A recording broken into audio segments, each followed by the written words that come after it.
For years, Wesley Castelhano was a household name on 98 Rock, and now he's helping with local music here in Charleston. I sit down one-on-one with Wesley for a special edition of Quintin's Close-Ups. And be sure to download the free Quintin's Close-Ups app in your Apple or Google Play stores. Wesley Castelhano. Yes, you nailed it. All because of you. No, I know. Most people will get out in the first try. I don't feel bad. Oh, no worries. It is so great to meet you. It's very good to meet you. I appreciate it greatly. Yeah, you've interviewed everybody from Box, a lot of people I know, so thank you for reaching out to me. You're welcome. Yeah. You talk about Box.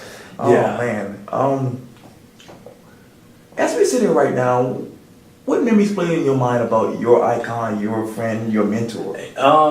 So when I started at 98 and 98 Rock, he was doing middays, and when I first met him, I was kind of jumping in on his midday show that I eventually took over. And the first memory I had when I was a tech was we were listening to. He's covered for Potter's show. Right. We were listening to Motley Crue "Shout at the Devil," and we absolutely love that song. And so we're about to leave, and that song was playing, and just we were both bantering. That was my first time on air with him, and he just what we did to that. We were like jamming out and stuff like that, and what we did to the soundboard, I can't really get in. It's not safe for work. Well, it was just kind of but that's what Box and I were. We were just foul mouth. And it was probably the most, and that was just kind of like kindred spirits in that sense. He loved Van Halen, and there was a lot of the things as we went through, because when he got Best DJ for his morning show, he passed it on to me, and he gave me. We always have like little powwows and things like that. He would crash my show. He would just jump right in or yell at me from the hallway. He'll just like jump in and like pop his shirt off or something like that.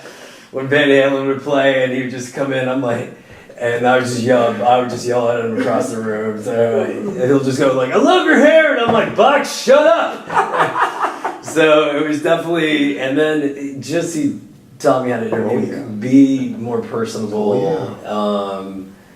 Because I am the rock nerd, passion was the big thing, and we disclosed, and even last year was a little tough year for me, so he was really the one that was kind of right there for me, mentoring, just being there.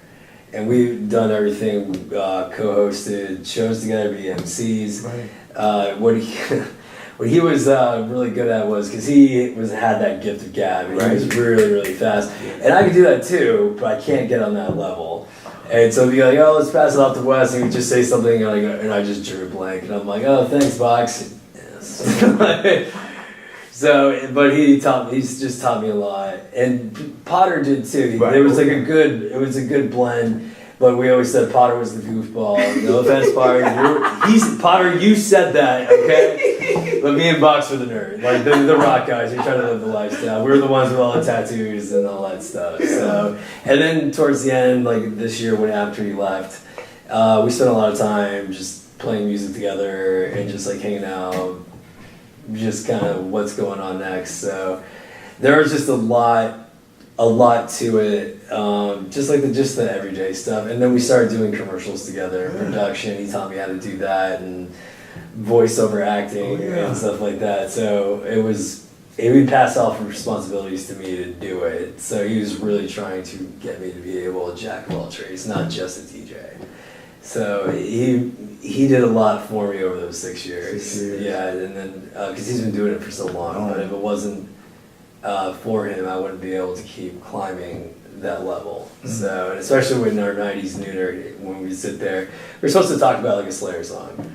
We would talk about it, and then we just go off on this weird tangent, and that would make no sense. And it's supposed to be like a 2-minute break, but then I went on to like 5-6 minutes. So, oh my God. Yeah, so there was just so much. It was just fun. So we were able to. I use this term lightly, professional, but it It was the greatest having him there. So I absolutely loved it. Now, obviously, you talk about the time when he left, and this was really around April or May-ish. Yeah, in beginning of April type of thing. He kind of, I don't want to use the term martyr, but he kind of just stood up and it's we needed better equipment, microphones. It was hard they were trying to, with the budget, and he kind of just said, hey, because he's off the wall type of thing. I mean, him with Jesse B was like such a great show, but I think he was ready to do his own thing, and I kept in a lot of touch with him.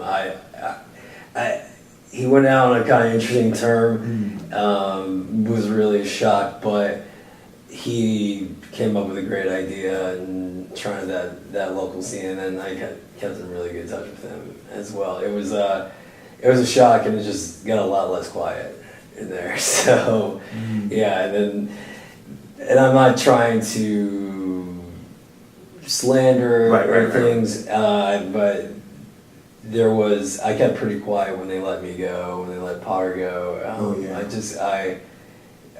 I worked 2 or 3 jobs to do that job with little pay, and just one day a miscommunication, axe, and I just thought it was kind of unjustified, no strike one or anything like that. So that's kind of what happened. I won't go into more detail. So it was when they got rid of Potter too. So I think Box really led this way where things needed to change, and it did, and some things did start. But when I saw what he was doing, working with bands, he could be himself, and everybody local loves him. So that was the steps that I wanted to follow it as well eventually, but I'm broke. So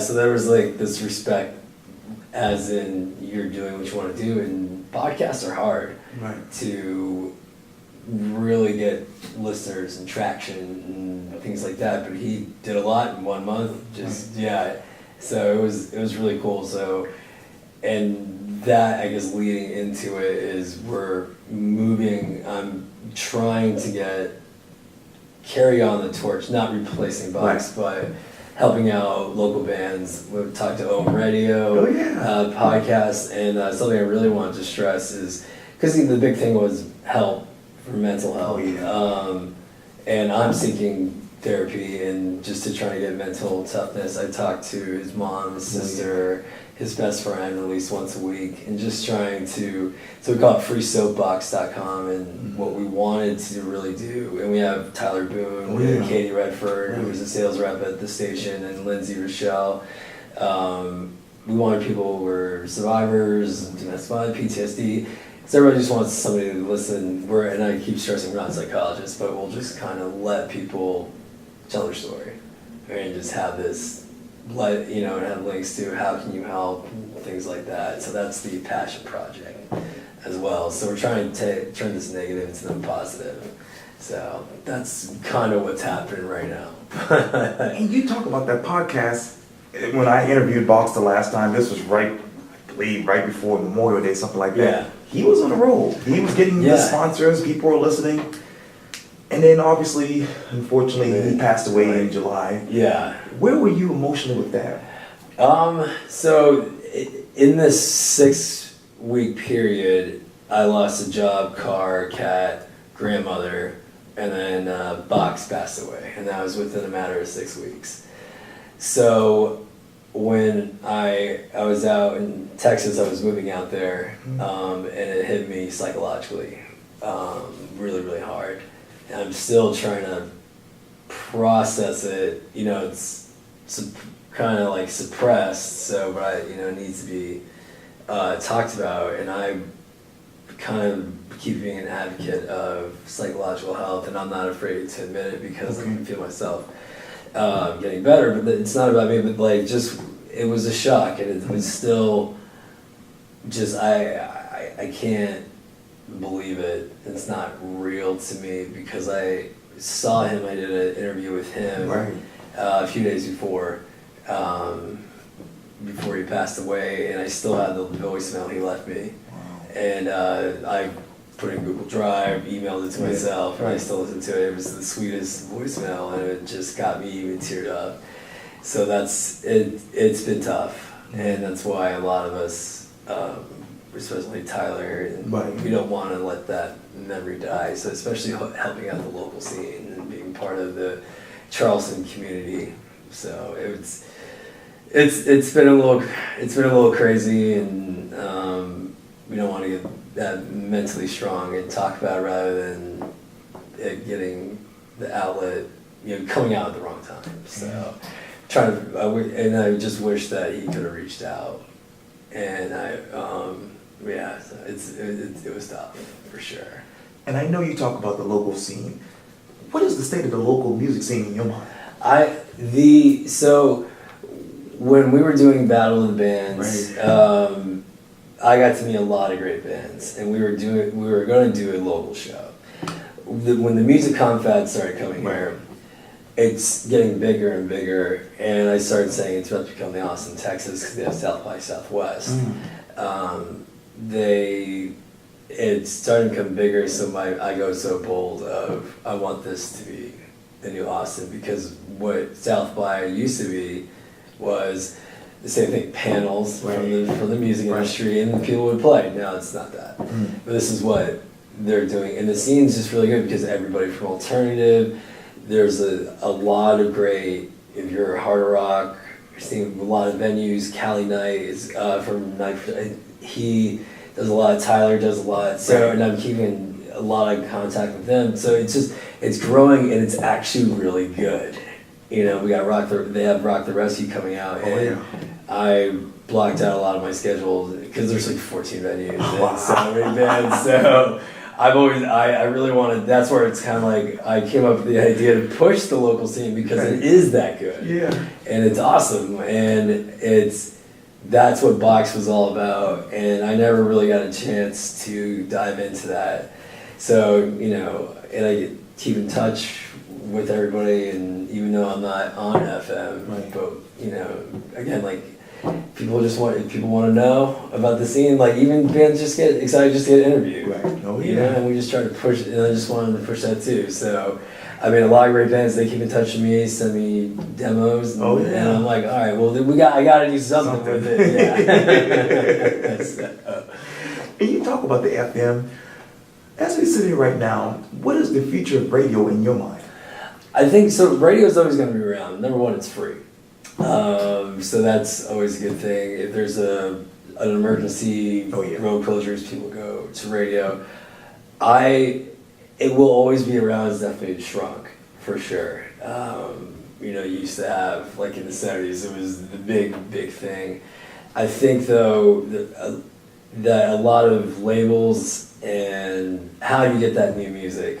How do you get it? How's it doing? That's how you get it into Pandora or Spotify. And a lot of people are like, oh, I don't use radio. I go, well, how do you think you know about concerts? And go see things like that.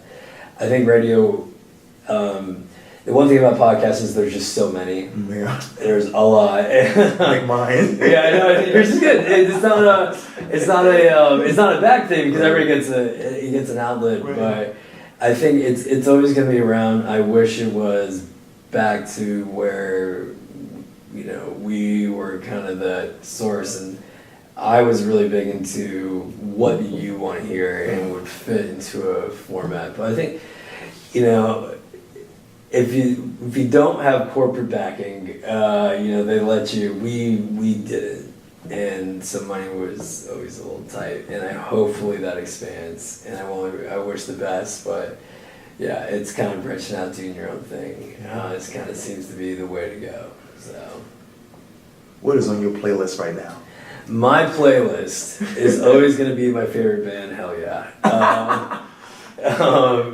I have, I been listening to that, of course the hard rock, Slipknot, but then I'm also going to a lot of jazz, Thelonious Monk, just trying to be all over the place. I used to be a dancer, so Justin Timberlake, Bruno Mars, come on, they're amazing. But just kind of a little bit of everywhere. I love hard rock, but and like it's just like a good song. It's a good song. Sounds good. So yeah, a little Pandora shuffle. Oh, yeah, you can't go wrong. I think, and then with Hell Yeah, the drummer died, Oh, man. and that was and I got to meet him a few times. So that was like a tough one too. And everyone's like, oh, he's just a band member. And you're like, well, you know, music gets you through. It's in therapy. That's right. But I think the most random one that I've downloaded was Adele, Hello. I was like, this song just makes me feel emotions. It's okay to cry. Right. So I'm all over the place. I grew up on everything from Aerosmith and Bowie. Right. My dad taught me, you know, Earth, Wind, and Fire. And just that gave me this large like spectrum of music. I mean, of course, we'll always listen to Michael Jackson. Right. Me and my buddy were listening to Whitney Houston. Wow. I was just listening to one of her songs. Yeah, How Will I Know? I Want to Dance with Somebody. But like Motley Crue is always going to be on there, Stone Sour. So yeah, I'm kind of all over the place. So it's been interesting, but I've been in a lot of time. As much as I love music, I spend a lot of time just kind of in the quiet. And when I drive in my car, I don't. Kind of just, it's my kind of quiet time. And as weird as that sounds, but also I always have to play Blink-182. I have to throw that in there. Yes, So, yes. I grew up in the punk days, so yeah, I always have to have that. What is that one song that describes you these days? It depends on the mood, because sometimes you gotta get the negative emotion. There's a song, because of Money's site, but there's a song by Blink-182 called Carousel. Okay. And there's a line that says, "The tank of gas is a treasure to me." That's been never more true to me. That's not me for the pity party, but that's a good. I actually think I would say, because there's a new movie of Queen coming out, the Somebody in Love, and there's a version of Freddie Mercury doing it a cappella, like vocals only, and it just hits you. Right. I'm a hopeless romantic, but you know, yeah. Sometimes, you know, or I don't, you know, sometimes I just want some instrumentals and things like that. So it kind of, it depends on the mood. But when I was coming down here, I was listening to my foul mouth, Blink-182. So. Wow, amazing. Yeah. So again, I'm all over the place. Yes, Yeah. And I just went from a Bad Wolves concert. They're the guys who covered Zombie. Right. And I got to hang out with guitarists. I interviewed him a few times. Oh, yeah. Coolest guy, and it was a great show. It was like church. So Yeah. it was. So it's been fun. So getting back into it. So wanting to get back into this scene here and hopefully help it. I don't know how much help I can do, but yeah. You know, life is good. That's great. It's moving to the right direction. And I talk with his family all the time. Oh, good. I wanted like their blessing to say, can I continue on with this? Because I don't think it's fair to lose somebody that was so important to a lot of us. People, Yeah. He was a great guy. Yeah, he was an amazing guy. Yeah. So. Yeah. Box. Box, the one and only. And I have a lot of stories, but they're really, really foul-mouthed, and I don't want to. Or they call it not safe for work. It was safe for work with us. Not saying we were all crazy at 98. No, we were crazy at 98, but we got stuff done. Yeah. Yeah. So, yeah, it was great, and just trying everything I can. We're getting tattoos of his label. Oh, good. Yeah, it's pretty soon. So there's gonna be a group of us. Oh, that's good. amazing. You gotta leave it on him, yeah. That's right. He's gonna be with me forever. Yeah. He's stuck with me. So yeah, it's been a crazy few months, but I think working proactively has been the goal. So rather than dwelling, you know. Right. I mean, of course, you know, there's good days, bad days, but trying to do something about it kind of feels good, especially helping out with the family and really close friends too. So we're just trying to be a good guy. Keep my head low and do something like that. And please stay strong. Yeah, thank you. God's got your back. Well, Wesley Castelhano, thank you so much for your time. I really, really appreciate Yeah, this. thanks for having me, man. Oh, yeah. Thanks for reaching out. It's been an absolute pleasure. Oh, likewise. Yeah. So hopefully I'll keep you posted Yes. about what's going on. All the and- good things. Yeah, all the good stuff, social media, Yeah. all that stuff. It's an unnecessary evil. And 1 year from now, I want to be sitting right here with you once again. And we'll play catch up and we'll just see how's it going. Exactly right. So then I'll keep you posted shows that are coming up. Hopefully, I'll buy you a beer first. I drink water. Okay. Yeah, Okay. I'll get you some Fiji water. How about that? That's perfect. All right. Awesome. Again, thanks again. Thank It's been a pleasure. Likewise. All right.